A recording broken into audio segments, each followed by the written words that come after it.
ही आहे माझा विठोबा चॅनल, प्रचार संप्रदायाचा, ठेवा आनंदाचा।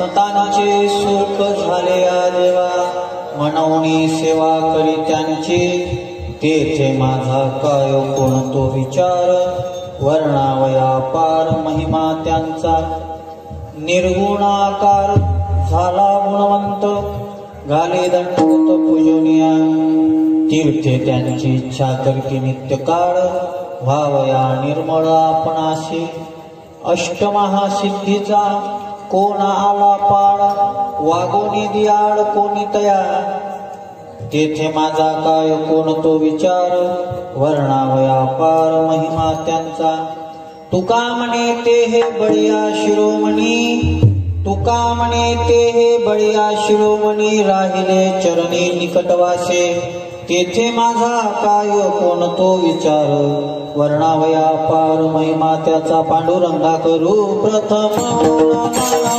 दुसरे चरणा संताचिया, दुसरे चरणा संताचिया, पांडुरंगा करू प्रथम दुसरे चरणा संताचिया, दुसरे चरणा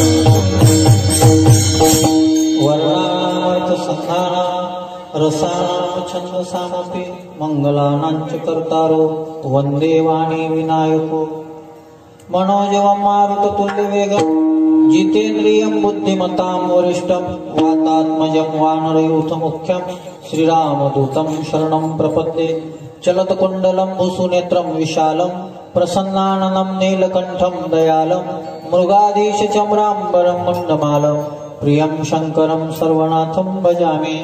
नमो सद्गुरु तुकया ज्ञानदीपा, नमो सद्गुरु सच्चिदानंद रूपा, नमो सद्गुरु भक्त कल्याण मूर्ती, नमो सद्गुरु भास्करा पूर्ण कीर्ती, जयांचे केले स्मरण, होय सकल विद्येचे अधिकरण, तेची वंदू श्रीचरण श्री गुरूंचे ते नमस्कारोनी आता, मंगल भवन मंगल हारी, मंगल भवन प्रभु दशरथ अजिर बिहारी, प्रभु दशरथ अजिर बिहारी, जय जय जय हनुमान बिहारी, कृपा करो गुरुदेव की नाम, जय जय हनुमान बिहारी, कृपा करो गुरुदेव की नाम। संताचे सुख झाले या देवा, मनवणी सेवा करी त्यांची, तेथे माझा काय कोण तो विचार, वर्णावया पार महिमा त्यांचा, विठ्ठल विठ्ठल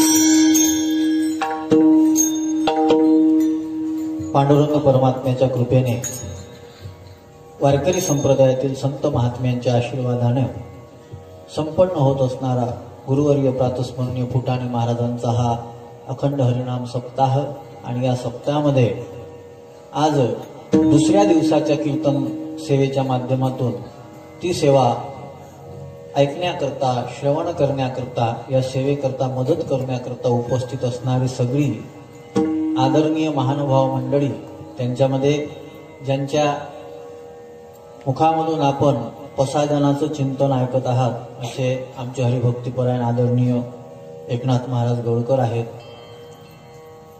ही सगळी सुंदर अशी मंडळी आहे. मला प्रत्येकाचं नाव सांगता येईल कारण की मी आता बराच मान छाळलो तुमच्याकडे, म्हणून प्रत्येकाचं नाव मी सांगू शकतो पण कोणाचंच नाव घेत नाही, पण सगळ्याविषयी आदर व्यक्त करतो.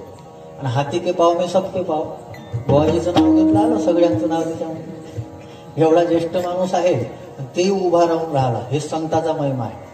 आम्हाला कटाळे ते उभं राहायचं, कटाळी येते आणि त्याच्यामध्ये एक प्रेस्टिज पॉइंट असते. उभं राहिलं म्हणजे सामान्य असते, बसला म्हणजे मोठा असते. पण बाबांचं म्हटलं मी आल्याबरोबर बसा म्हटलं बाबांना, पण ते आता ते काय ऐकतात का म्हाताऱ्या माणसं काय ऐकतात का जुन्या नवीन माणसं. बाबांच्याविषयी निश्चित आज आदर आहे सगळ्यांविषयी. आणि एवढ्या मोठ्या कोरोनाच्या सावटाखालीही चांगल्या संख्येनं उपस्थित असणारी सगळी आदरणीय श्रवण करणारी माता पिता बंधू भगिनी आणि ज्यांच्या ज्यांच्या कानापर्यंत शब्द पोहोचत असतील त्या सगळ्यांना या व्यासगादीवरून आदर व्यक्त करत सगळ्यांना प्रणाम. मस्तक माझा पाया, मस्तक माझा पाया, मस्तक माझा पायावरी, मस्तक माझा या वारकरी संतांचा, वारकरी संतांचा, वारकरी संतांचा, वारकरी संतांचा मस्तक माझा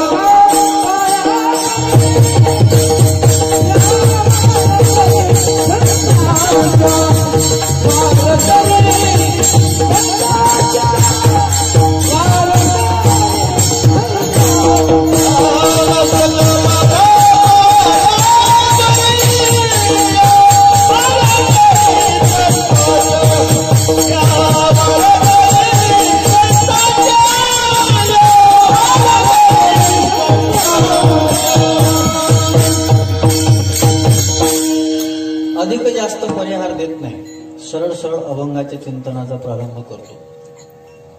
5-6 दिवसापूर्वी म्हणजे इकडे यायच्या अगोदर जेव्हा असं काही वातावरण वाटत नव्हतं, माझ्या मनामध्ये विचार आला, म्हटलं गुरुवर्य फुटाणे बाबांचा पण उत्सव आहे आणि एक पवित्र चेतना इथं आहे जी आपल्याला दृष्टीनं दिसत नाही पण तरीही त्यांचा आशीर्वाद आपल्याला दिसेल.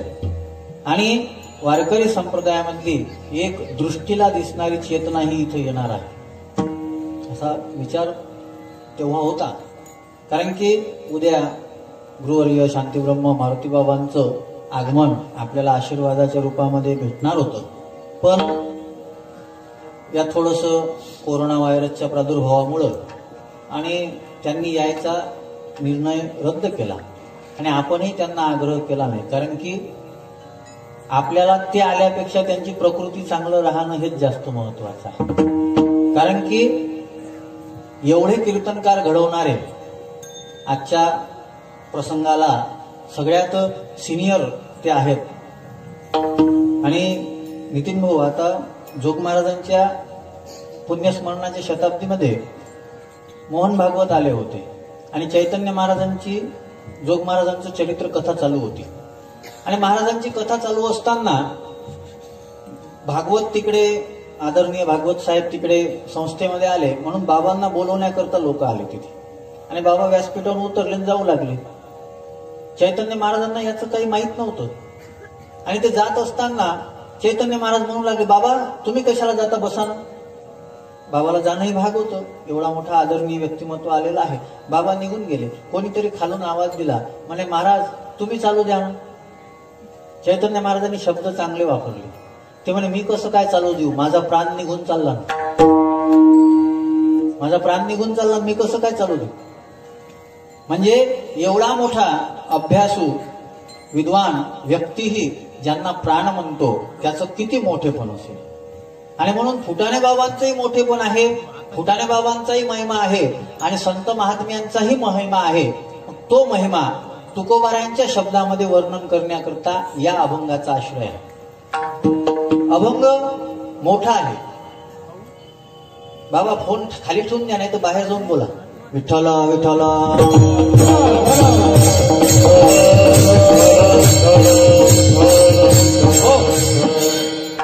अभंग 6 चरणाचा आहे. या अभंगाचा आश्रय घेतलेला आहे. या अभंगामध्ये जगद्गुरु तुकाराम महाराजांनी संतांचा महिमा वर्णन केला.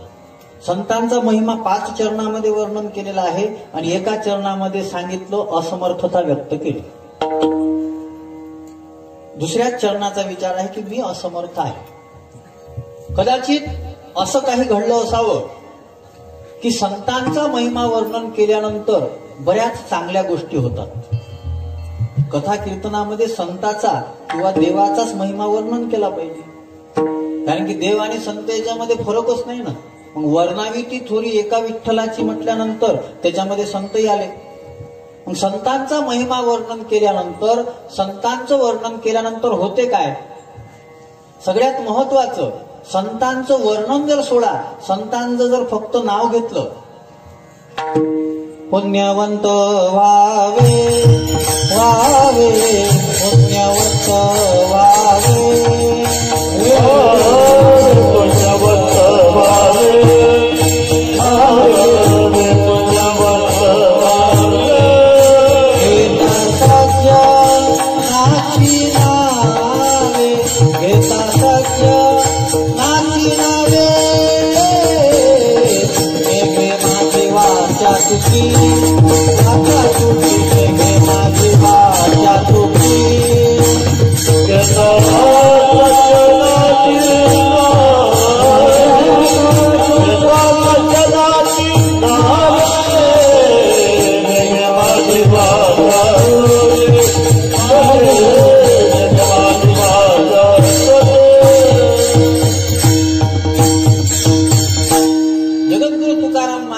प्रसिद्ध अभंग आहे.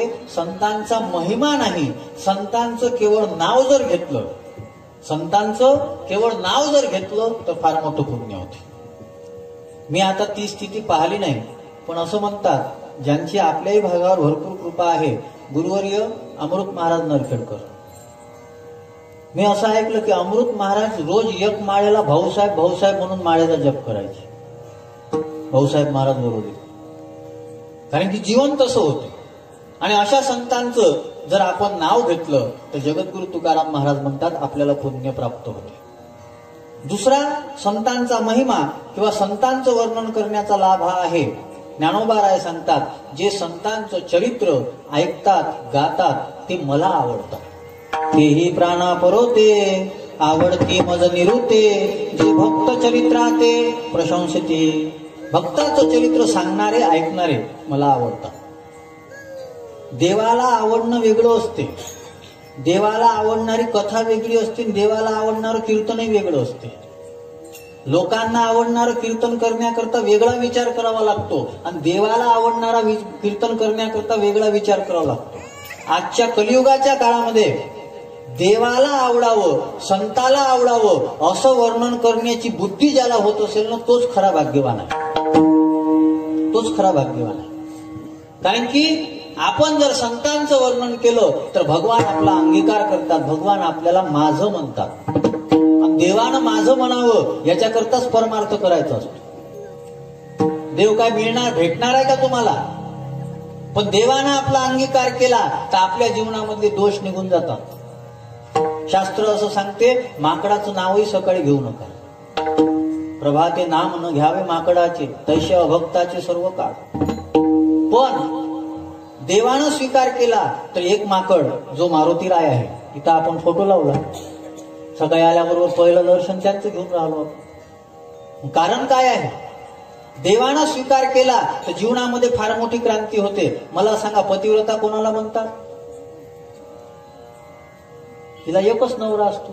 द्रौपदी पतिव्रता कशी काय? 5-5 नवरे असणार. 5-5 नवरे असणारी द्रौपदी प्रतिव्रता ठरते, कारण कृष्णानं तिचा अंगीकार केला.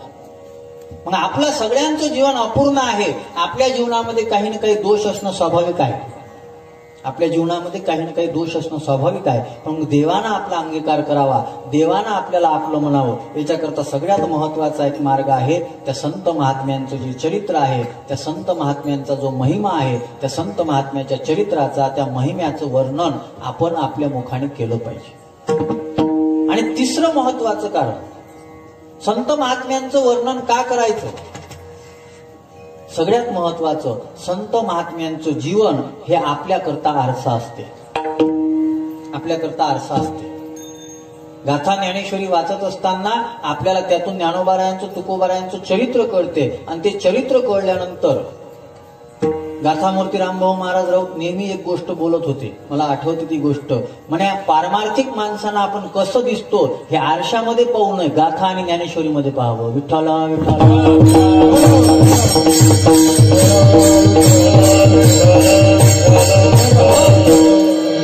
आपण कसं दिसतो? आपण रूप पाहतो, रूपाला पाहून भाळतो, आम्ही चांगले दिसतो. पण स्वरूप पाहणं कसं दिसते? मग हे पाहण्याचं लक्षण काय आहे हे पाहण्याकरता संतांकडे पाहावं लागतं. संता ते पाहता गिवसावे, म्हणून वाणावे ऐकावे त्याची सदा. आपल्याकरता ते आरसा आहे. मग कदाचित एखादा कोणीतरी जगद्गुरु तुकाराम महाराजांना म्हणू लागला, महाराज तुम्ही म्हणता संतांच्या महिमा वर्णन करण्याचं, संतांचं वर्णन करण्याचं हे पुण्य आहे. मग एक काम करा ना, तुम्हीच सांगा ना मला, तुम्हीच सांगा. तुकाराम महाराज म्हणतात, बाबा माझीही तितकी ताकद नाही, माझी तितकी ताकद नाही. बरं संतांचा महिमा का वर्णन करायचा? महिमा प्रत्येक गोष्टीचा असतो. महिमा प्रत्येक गोष्टीचा असतो. प्रत्येक गोष्ट जे कार्य करते त्याला त्याचा महिमा म्हणतात. या माईकचाही महिमा आहे. माझा आवाज तुमच्याही पर्यंत चांगला पोहोचवते जर त्यांनी चांगला दिला तर. या माईकचा महिमा आहे. म्हणजे गोष्ट आपल्याला क्षुल्लक जरी वाटत असली तरी त्याचा महिमा असतो. तो महिमा कधी चांगला असू शकतो, कधी वाईट असू शकतो. एकदा मी एका गावामध्ये कीर्तनाला गेलो. एक माणूस मला म्हणे, का हो महाराज, हे म्हणे मच्छर आणि ढेकणं आपल्याला डसतेत, मग हे बनवले कशाला देवानं? मी म्हणलं त्याचा महिमाच ते आहे, तुम्हाला डसण्याकरता बनवले, त्याचं कार्यच ते आहे. पण हा महिमा उपयोगाचा नाही, हा महिमा उपयोगाचा नाही. संतांचा महिमा आपण वर्णन करतो, काय सांगू आता? संताचे उपकार. मग कोणी मच्छराचा आणि ढेकणाचा महिमा म्हणतो का? काय सांगू आता? ढेकणाचे उपकार, कारण की ते इथं जागेच करतात ना, कोणी म्हणत नाही. मग महिमा प्रत्येक गोष्टीचा असते. पण महिमा जरी असला तरीही त्या गोष्टीचा महिमा आपल्या किती उपयोगाचा आहे. आणि त्यातल्या त्यात जी गोष्ट मोठी असते, सर्वश्रेष्ठ असते, त्याचा महिमा वर्णन केला जातो. साधू कसा आहे? हरिभक्त थोर भूमंडळी, भूमंडळी, हरिभक्त थोर भूमंडळी, हरिभक्त थोर भूमंडळी, हरिभक्त थोर भूमंडळी. काय त्यांचा महिमा वर्णो वारंवार,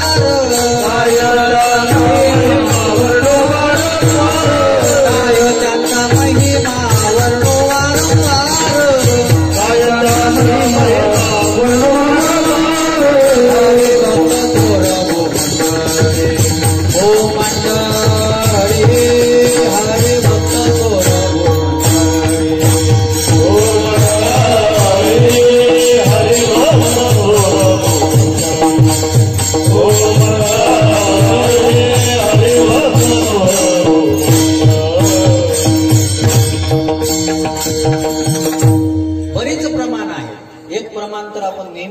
साधू थोर जाना, साधू थोर जाना, साधू थोर जाना कलियुगी. संतापेक्षा भक्तापेक्षा कोणाचा महिमा जास्त नाही. याच्याबद्दल 2 कथाही सांगितल्या जातात. 2 असे पद्धत आहे. त्या पद्धतीनं भक्त किती श्रेष्ठ आहे सांगतात. एक म्हणाला पृथ्वी श्रेष्ठ. तो म्हणाला पृथ्वी कशानं श्रेष्ठ? पृथ्वी जी आहे ती मोठी जरी असली पण ती पृथ्वी पाण्यामध्ये आहे, पाणी श्रेष्ठ. दुसरा एक जण म्हणाला पाणी कशाचं श्रेष्ठ? तो अगस्ती होता, त्या अगस्तीने एका घोटामध्ये सगळं पिऊन टाकलं, अगस्ती श्रेष्ठ. तो म्हणे अगस्ती कशाचा श्रेष्ठ? अगस्ती एक तारा आहे, आकाशामध्ये कितीतरी तारे आहेत. मग अगस्ती तर सामान्य आहे, अगस्तीपेक्षा आकाश श्रेष्ठ. एक जण म्हणू लागला आकाश कशाचं श्रेष्ठ? वामन भगवंतानी एका पायामध्येच तर व्यापलं, मग वामन भगवान श्रेष्ठ. वामन भगवान कशाचे श्रेष्ठ? कारण वामन भगवंतानी तर बलीच्या समोर हात पसरले, नुसते हातच पसरले नाही, राखे दारवंटा बळीचा, त्या बळीचा दारपळ झाला.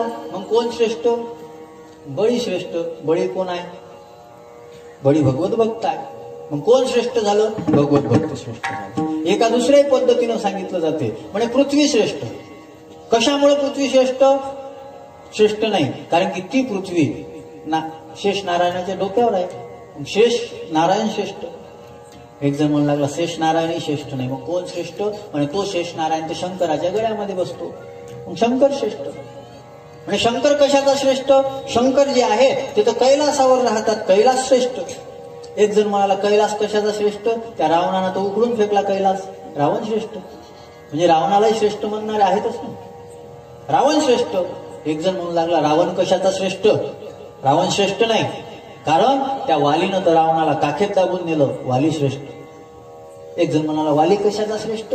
वालीला आता प्रभू रामचंद्राने बाण मारलं, संपून टाकलं, म्हणजे राम श्रेष्ठ. राम कशाचा श्रेष्ठ? राम कुठं राहतो? हनुमंतरायाच्या हृदयामध्ये उभा राहतो. मग कोण श्रेष्ठ? हनुमंतराय श्रेष्ठ. श्रेष्ठ कोण आहे? संत किंवा भक्त हेच श्रेष्ठ आहे. मग जे श्रेष्ठ असतात त्यांचा महिमा गायन केला पाहिजे. तो लहान असला तरी त्याचा महिमा वर्णन केला पाहिजे. तुकाराम महाराज लहान होते ज्ञानोबारायांपेक्षा, पण तुकाराम वारकरी संप्रदायाची शिकवणच चांगली आहे.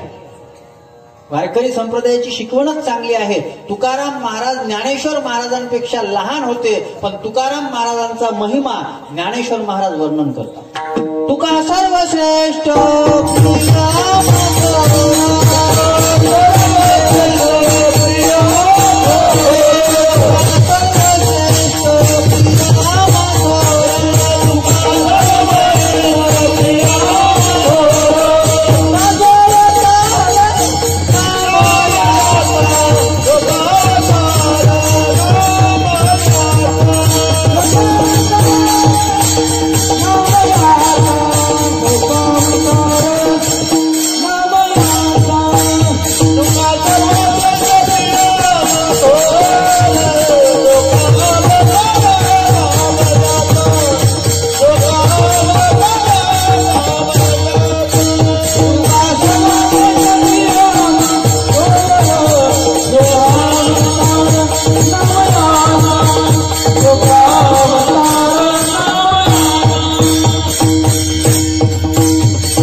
खरंच पाहण्यासारखं चरित्र आहे. तुकाराम महाराज इतके मोठे होते, तुकाराम महाराज इतके मोठे होते, पण हे आपण म्हणून राहिलो वेगळं आहे. पण जे तुकाराम महाराज ज्ञानोबारायांना खूप मानायचे, ते ज्ञानोबाराय सुद्धा तुकाराम महाराजांना मोठे म्हणतात.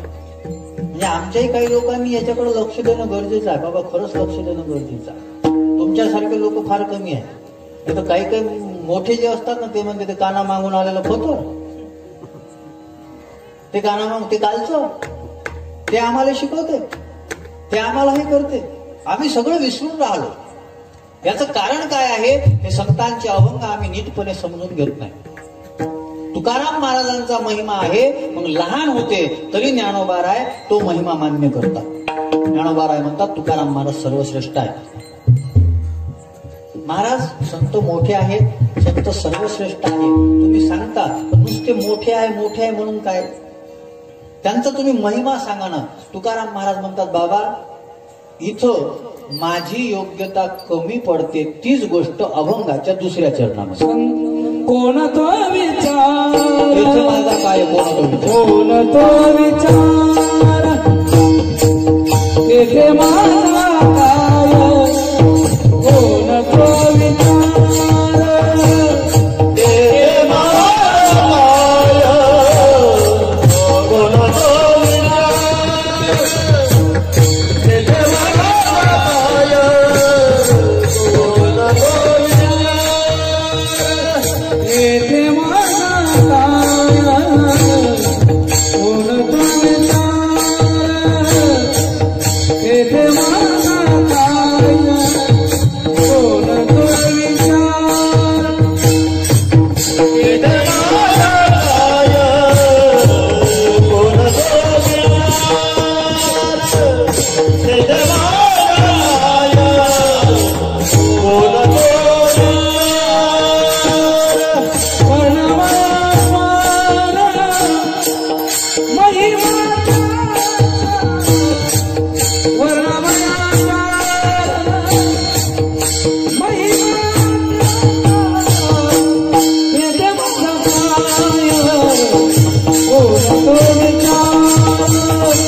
दुसऱ्या चरणामध्ये आपली असमर्थता दाखवतात.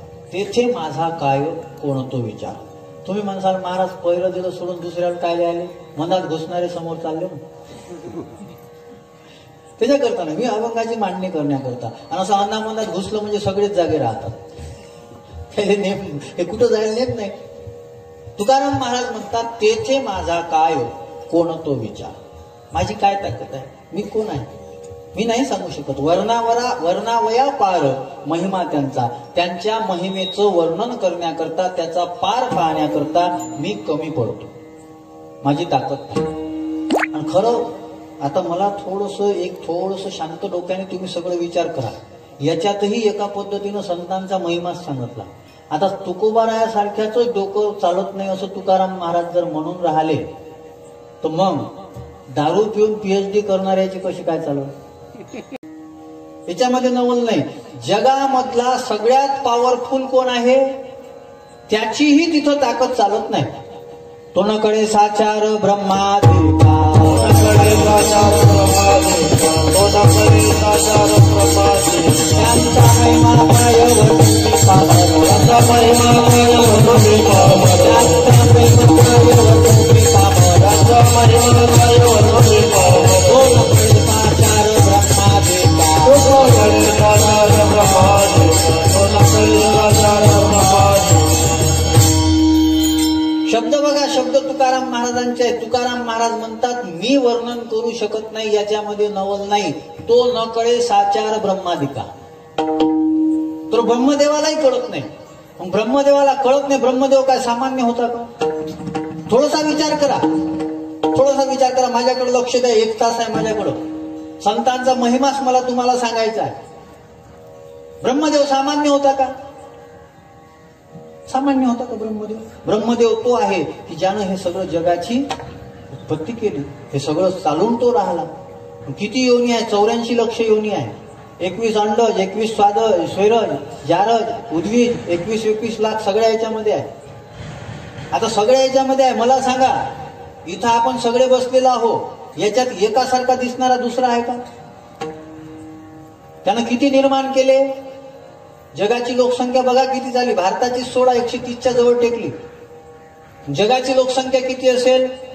मग जगामध्ये एकसारखा दिसणारा दुसरा नाही. जुळे भाऊ जरी असले तरी थोडाफार फरक असतेच, काहीच नाही. आता सगळं आपल्या शरीराचा विचार करा, शरीराचा विचार करा. हे शरीर त्यानं निर्माण केलेलं आहे. या शरीरामध्ये 72,000 नाड्या आहेत. या 72,000 नाड्याची फिटिंग बरोबर आहे. विज्ञान कितीही पुढे गेलं तरी इतकी फिटिंग करता येणार नाही.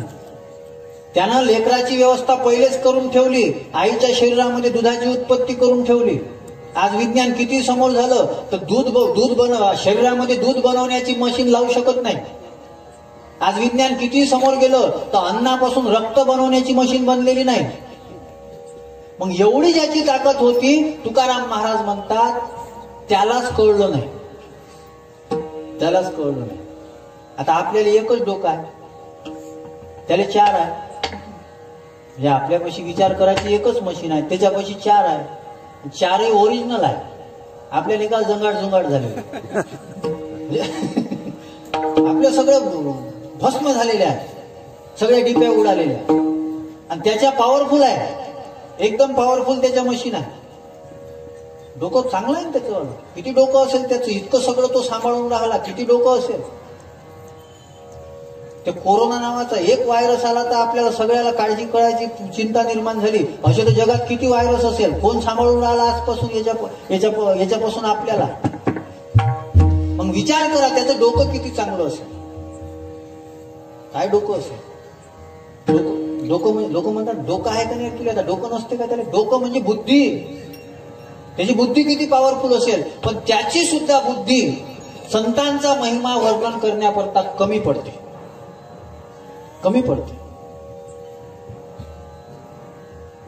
तुकाराम महाराजांचे शब्द आहे. तुकाराम महाराज म्हणतात की बोलण्यानं आता मी संतांचा वर्णन करू शकत नाही. ऐसा संताचा महिमा, ऐसा संताचा महिमा,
सायुज्यता जोडे ऐसा संताचा महिमा, झाली बोलायाची सीमा. बोलण्यानं शक्य नाही. तुकाराम महाराजांचे शब्द आहे संतांचा महिमा तो बहुदुर्गम, शाब्दिकाचे काम नाही. आता शाब्दिकामध्येच एवढी ताकद नाही, मग आता मग पत्रकार आणि हे कुठं, हे वैभव दादा नाही गेलं त्याच्याकडेच पैसा निकाल. म्हणजे संतांच्या विषयी बोलणारे, काही न्यूजवर बोलणारे, यांची कुठं ताकद पुढे, कुठे यांची शक्ती आहे, यांची ताकद नाही. कीर्तनकार असतो बोलू नाही शकत, दुसरंच काहीतरी करायला लागून राहिलं. विठ्ठला विठ्ठला